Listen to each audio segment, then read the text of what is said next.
Hello, everyone. Thank you very much for joining me. Before I get into the message, I want to let you know that I've written an article to go with this video, and it kind of expands on the topics we're going to cover here. So that article can be found in the description and pinned in the comment section. It is called the Healer Codex. It is a list and a breakdown of all of the different kind of healers there are.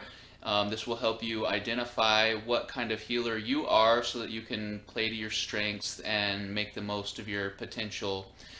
Yeah, I had the opportunity to communicate with Kryon recently, and no surprise, whenever I do that, it is with the goal of helping the healers remember who they are, what they're capable of, and how they can be best of service to themselves and humanity.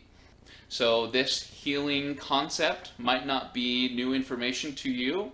It certainly wasn't to me, but I feel like the explanation for what was going on behind the scenes during those, moments where we're faced with healing was new. So I'm happy to bring that forward.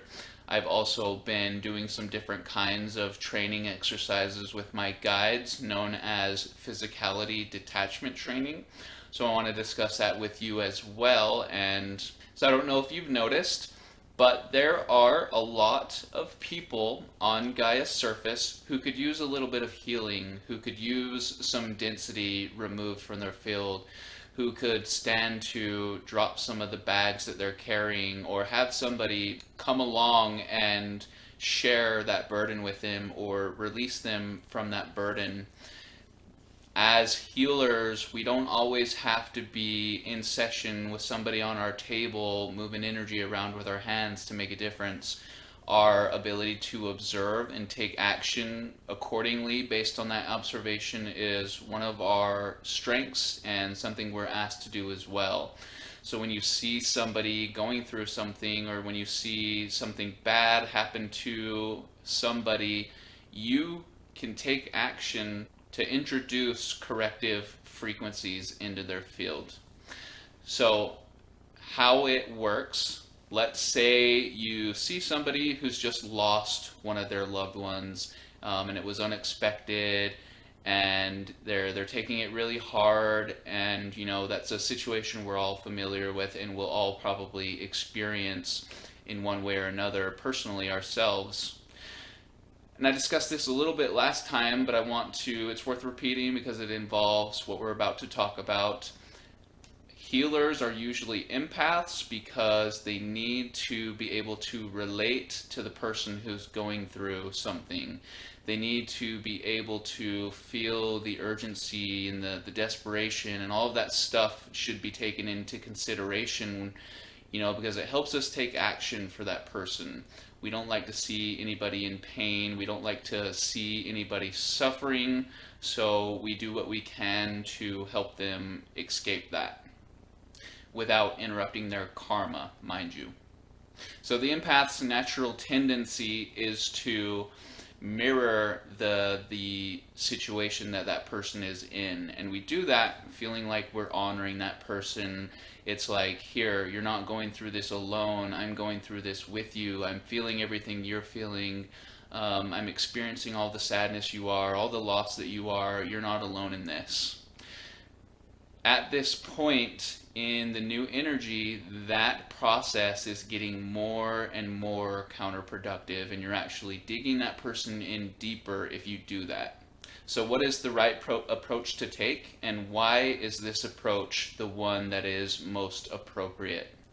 So when we see that person going through something, instead of mirroring the lower vibrations that they're experiencing, we want to counter that with higher vibrations. And you hear all the time, send them love, send them love, send them light, whatever they need. The efforts can go further than that.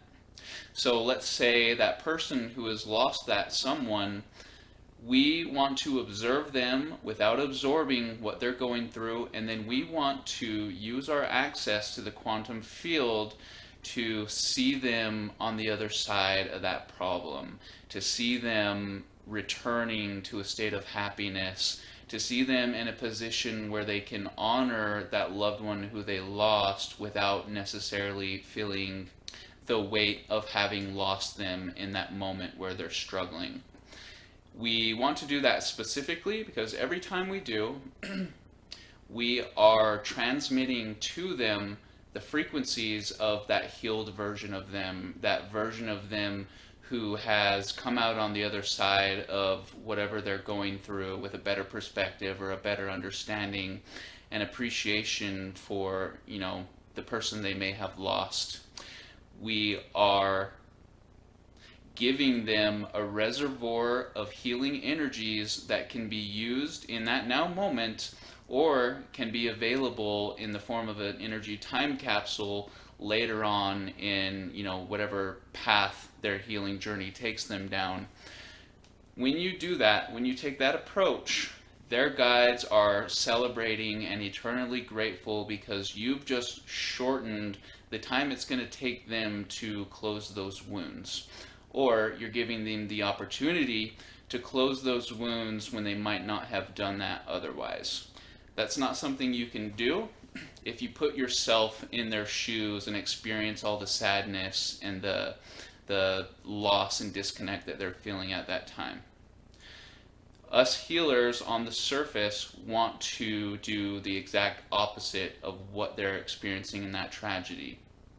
See them on the other side of it, see them as the healed version of themselves, and you are creating a timeline full of resources that their guides can then walk them down to see them learn what they needed to learn, to close those wounds, and to be the best versions of themselves despite what they've been through.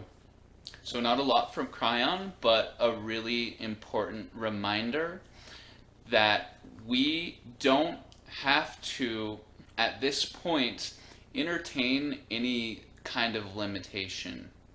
You are a quantum being who has access to an infinite number of realities. There is a reality where that person overcame the harshness of their current circumstance and became a better version of themselves because of it. You can tap into that timeline and broadcast the energies from that timeline into their now, and that is the way it works. So I want to talk about these detachment exercises I've been doing because they were unexpected and they've been a lot of fun, really challenging, but a lot of fun as well. So let me just tell you the situations I've found myself in and how I kind of overcame the obstacles that were in front of me. So in meditation, I found myself on a small moon, and this moon was very, very far away from any kind of light source. There was just a gentle scattering of light on the surface. There was no, atmosphere, no environment. It was just kind of a rocky moon. So after I entered that visualization, I observed my environment, I kind of grounded myself there, and then I noticed a discomfort, which was really strange because I'm not used to any kind of discomfort in those situations, but I felt like my breath was being taken away. And it's like my human subconscious survival instincts started to respond to where I was without, actually being there. So I felt like there was no oxygen there and I was struggling to breathe. In that moment, the guides came through and they said, calm down. You are not actually losing oxygen. This is a test to use your consciousness to create what you need regardless of what you're experiencing externally. So what I did in that moment is I saw the oxygen in my system depleting. It was going away, and pretty soon there would have been none left. With my consciousness, I multiplied the oxygen that was there and I asked it to stay. So pretty soon I was breathing the most fresh air I've ever had fill my lungs, and as in a moon outside of at the end of a solar system somewhere. And it was a test of ignoring the responses of the body and taking control of the situation. And even though I didn't have oxygen or didn't even need oxygen, when I started to feel the depletion happening and the survival instincts kicking in, my consciousness took over, my intentions took over, and because of my intention being specific, I was able to acquire the resources I needed to sustain myself there, taking the most fulfilling, refreshing breaths I've ever had, and just kind of being there as long as I wanted to. So I did another test. I found myself at the top of a mountain. So I'm not scared of heights, but I don't seek them either. You won't see me snowboarding or bungee jumping or anything like that. I am so immersed in these dimensions when I go there that everything in my system responds to whatever is being shown. So when I step onto the ledge of that cliff and look down, my stomach drops. The hair, every single hair on my body stands on end. And there's, actually some fear involved, some fear triggering through my system, survival instincts. If I take another step, I'm going to fall to my death. If I lose my balance or become dizzy in any way, I'm going to probably fall to my death. So whenever I enter those situations, it's kind of like I have to recenter myself and remember, oh yeah, this is what I'm doing. This is the challenge and the task at hand. So what did I do? I centered myself. I became present. I let my system know that I'm in control of the situation, and I slowly took one step over the edge. Then I took another step over the edge, and then I took another and another and another, till eventually, I was probably 50 yards from the ledge of the cliff, just kind of dangling out there. And I'm used to dreams where I'm flying. I'm used to dreams where I'm falling, and actually love those kinds of experiences. But for the sake of the test, it was very real, and my system was really involved in the experience. And I don't honestly know exactly what the end result is of doing these exercises, but I know that the ones I've done before have been really effective, and this is kind of like a new chapter for me, being able to manage myself and my survival instincts, and let them know, whatever situation is we find ourselves in, we're completely in control. So this is a way for me to remove limitation, to extend my consciousness and myself further into these dimensions, and I'm really excited to do that going forward. So there was one more test that I was doing, and this one involved water. So I saw myself deep in the ocean, looking above me. There was barely any light coming through.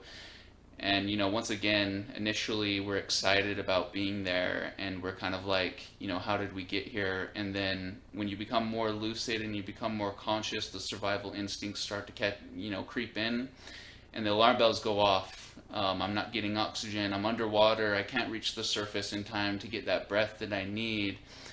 It is really fulfilling to see yourself in that situation, or to be in that situation and overcome the challenge, because I could easily respond to the fear and wake myself back up easily.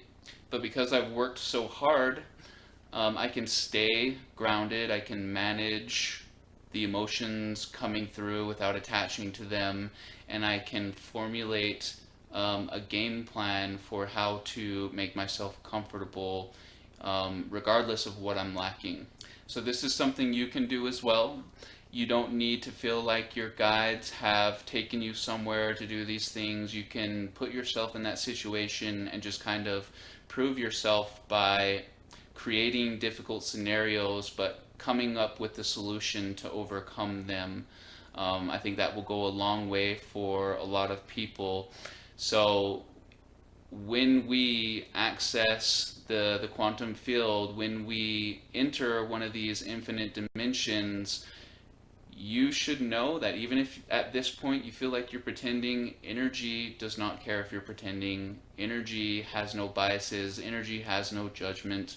So when you see that person who needs healed, see them as the best healed version of themselves, coming out of whatever darkness they're experiencing in that moment, and the energy will come through because it knows what to do.